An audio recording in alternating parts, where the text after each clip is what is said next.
Look at this. This guy just wanted to feed a watermelon to a hippo, but as soon as he tossed it, the chubby hippo missed the catch, and the watermelon splashed straight into the water. The poor hippo looked so sad, like he was waiting for another try. So the guy came back with another watermelon. This time when he threw it, it hit the hippo right on the nose and dropped into the water again. The guy felt really bad about it. So the next day he came back with 2 watermelons. This time the hippo finally caught it perfectly, and while he was happily enjoying his snack, another hippo slowly walked up asking for one too. The guy said no at first, but in the end he gave that hippo a watermelon as well. And after all that, not a single like was left for these adorable hippos. This family has a strange but adorable tradition. Whenever a younger kid has a loose tooth, they call in the pet parrot. The parrot gets close to the child's mouth, somehow senses the loose tooth, and pulls it out pain-free. And after all that, not a single like or subscribe. Cool. Yeah, I bet you've never seen this disaster before. This is how humans feel after a geo sheds. Geos are extremely vulnerable when they're shutting, but congrats, you're now the problem. You're not supposed to do this, it's a natural process. Doing it manually? Oh, thanks to you, it actually hurts the geo and might rip their limbs off. Only step in if the skin is dead and literally stuck on the geo, otherwise, just stop.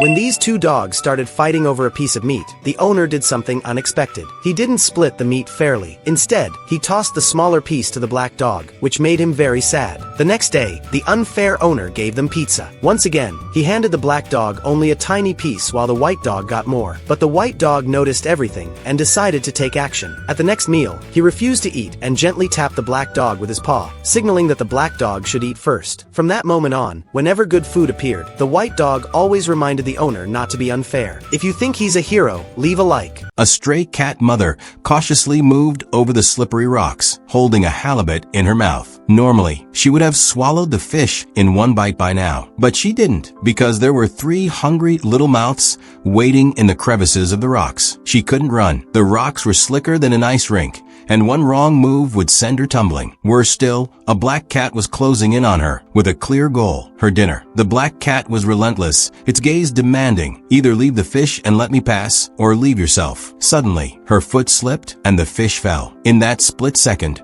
the mother cat glanced back at the approaching black cat, panic in her eyes. But there was no hesitation in her mouth. She quickly lowered her head, picked up the fish again, and with her body taut like a stretched string, she carefully inched forward. The black cat paused for a moment. Perhaps it was the mother's swift, decisive move, or maybe it was the desperation in her eyes. After a brief hesitation, it turned and walked away. The mother cat didn't celebrate. She didn't even dare to catch her breath. Holding the fish in her mouth, she walked from the shore to the fields, then circled back to the rock crevice. Her paws were worn down, her stomach as empty as an accordion, but she didn't take a single bite. Finally, a faint mewing came from the crevice. She released the fish onto the ground, and a few little balls of fur rushed to devour it. She stepped aside, licking her cracked lips, and sat quietly. True strength isn't measured by how much you can take. It's measured by how much you can resist. We often teach children how to get more, but we seldom teach them how to withstand hunger. The latter is the true starting point of responsibility. A child who can resist the temptations before them,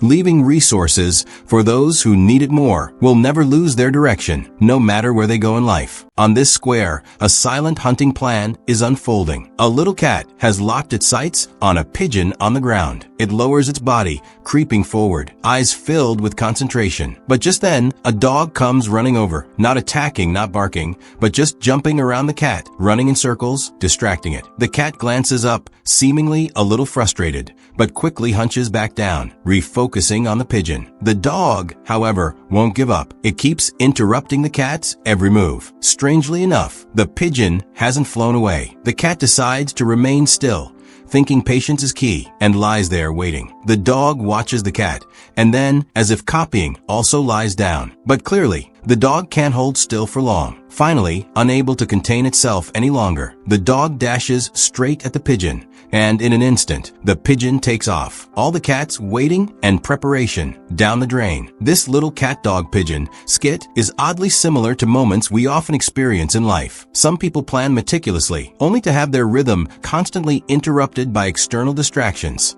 Others are busy for no reason, only to end up ruining what could have been a successful outcome. And the opportunity, like that pigeon, won't wait forever. The truly wise doers know that it's not enough to just focus on their goals. They must also learn how to shut out the noise. Otherwise, your hard work might just end up being the backup act to someone else's impatience. People in 这 ancient 就是 times 古 could 人 build 流 a 传 bridge 下 like 来的 this 搭桥 using 方 only 9法，用 pieces 9 根 of wood, 木 no 头搭 nails, 出 no 承重 ropes, 超 and 强 no 的 extra 木头。 materials 这 at 种 all. 搭桥 This 方式 design was 源自 created 中国 about 古代， 500 清 years 明 ago 上河 by 图中 Leonardo 就 da 有这 Vinci. 样一座 Building a 桥， bridge like 不用 this 一个 without 桥 any 墩， fasteners 不用 is 一粒 honestly 木 an 头， incredible 用一 piece 根 of 根梁木 engineering. It's 巧妙 called 穿插 Leonardo 搭 da 接， Vinci 而成为整体 self-supporting 结 bridge. 构，为 Each 中 piece of 国 wood 第一。 presses against the others, 这就 creating 是 friction 古人 that 流 holds the 传下来的 entire 搭桥 structure 方法， together. When 用 weight 9 is 根 added 木 on 头 top, 搭 the 出 wooden 承重 pieces 超 lock 强的木 even 桥。 tighter. The 这种 bridge 搭桥 naturally 方式 forms 源 an 自 arch 中国 shape. 古代， It works 清 based 明 on the 上河 simple 图中 principles of 就有 friction 这 and 样一座 gravity. 桥， The more 不 weight 用 you 一 put 个 on 桥 it, the 墩， stronger 不 and 用 more 一粒 stable 木 it 头， becomes. 用